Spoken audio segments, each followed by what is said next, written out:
گفتگو. ناهار چی داریم؟ مامان، امروز چهارشنبه است. ناهار چی داریم؟ ساندویچ با نوشابه. چرا ساندویچ؟ چون امروز کارم خیلی زیاد بود. نتونستم غذا بپزم.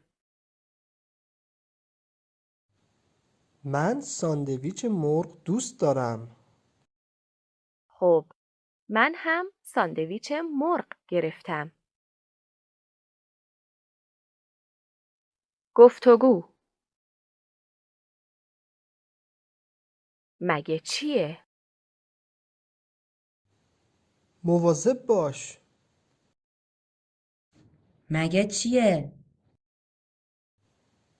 این سگ خطرناکه. ممکنه گاز بگیره. راست میگی؟ آره، تا حالا چند نفر رو گاز گرفته.